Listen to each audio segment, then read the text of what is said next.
જે લોકો તીખું ન ખાતા હોય ને એને હું ના જ પાડીશ કે તમે છે ને આ ટ્રાય ન કરો. અને ખાલી 25 રૂપિયામાં બટેકાની ડીશ આવે છે.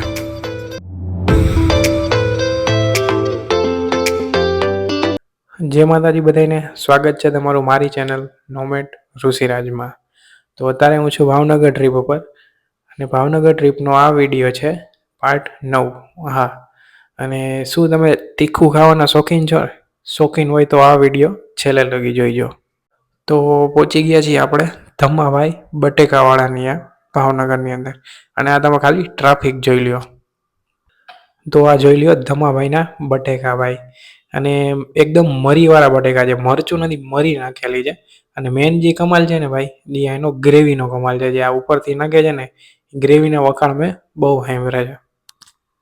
અને અહીંયા છે ને આખા ગુજરાતમાં આપણે ભૂંગળા હારે બટેકા હોય અને બટેકા હારે ભૂંગળા હોય, પણ અહીંયા છે ને સિસ્ટમ જ અલગ છે. અહીંયા તમને આવી રીતના પાપડ આપશે અને પાવ આપશે.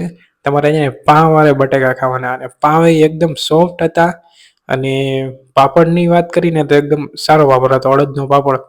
અને એ તમને છે ને ખાલી 25 રૂપિયામાં એક પાપડ આપશે, 2 પાવ આપશે અને 1 પ્લેટ આપશે બટેકાની. બાકી હું તમને એડ્રેસની વાત કરું તો જમાદાર શેરી ભાવનગરની અંદર, અને ગમે તેને તમે પૂછશો ને કે ભાઈ ધમ્માભાઈ બટેકાવાળા, એટલે એ તમને કહી દેશે. તો આવી ગઈ છે આપણી બટેકાની પ્લેટ, અને બટેકા છે ને તમને પીસ કરીને એ લોકો આપશે, પતરી કરીને. અને જો મેન કમાલ છે ને ભાઈ એની ગ્રેવીનો જ છે. એ ગ્રેવી એટલી તીખી હતી ને ભાઈ, કે હું જે લોકો તીખું નહીં ખાતા હોય ને એના કામનું જરા કંઈ નથી, એ લોકો ન ટ્રાય કરતા. બાકી જે લોકો મારા જેમ તીખું ખાવાના શોખીન હોય ને ભાઈ, ચોક્કસ તમને કહીશ કે ભાવનગર આવો ત્યારે ગમે ત્યારે અહીંયા ટ્રાય કરો. ખરેખર બહુ ટેસ્ટમાં સારા છે, અને ખાલી 25 રૂપિયામાં ભાઈ. અને 45 વર્ષથી આ રેકડીમાં અહીંયા એ જ ઠેકાણે આ ભાઈ ધંધો કરે છે. બાકી છે ને હું તમને છે ને આ ભાઈના ટાઈમિંગની વાત કરું ને, તો સાંજના 6 વાગ્યાથી લઈને 9 વાગ્યા લગી. હા, ખાલી 6 થી 9 3 કલાકનો એ લોકો ધંધો કરે છે. અને 3 કલાકમાં એ તમારે છે ને અહીંયા બેસવા માટેનું તો છે જ નહીં, પણ તોય માણસો છે ને ઊભા કેવડું ટ્રાફિક હોય છે, ઊભા નાસ્તો કરે છે. અને ભાવનગરની અંદર 45 વર્ષથી આ ભાઈ ધંધો કરે છે.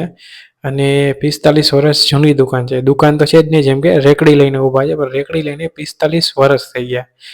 એટલે હું ચોક્કસ તમને કહીશ કે એક ફેરે ટ્રાય કરજો. તો જોરદાર હતા એ બટેકા એ ખાઈને. અને એક વાત કહેવી હતી તમને લોકોને કે હું 2 થી 3 દિવસ ભાવનગર રોકાણો, અને 3 દિવસમાં મને જોવો જમવાનું એટલું સસ્તું અને એટલું સારું, અને ફરવા માટેના ઘણા બધા સ્થળો છે. એટલે એવું જરૂરી નથી કે તમારે વેકેશન થાય તો આમ મેન ટુરિસ્ટ પ્લેસ છે ત્યાં જ જાઓ. હું ચોક્કસ તમને કહીશ કે તમારે ગમે ત્યારે ટાઈમ મળે તો એક ફેરે ભાવનગર વિઝિટ કરો. તો મળી બીજા વિડીયોમાં. જય માતાજી.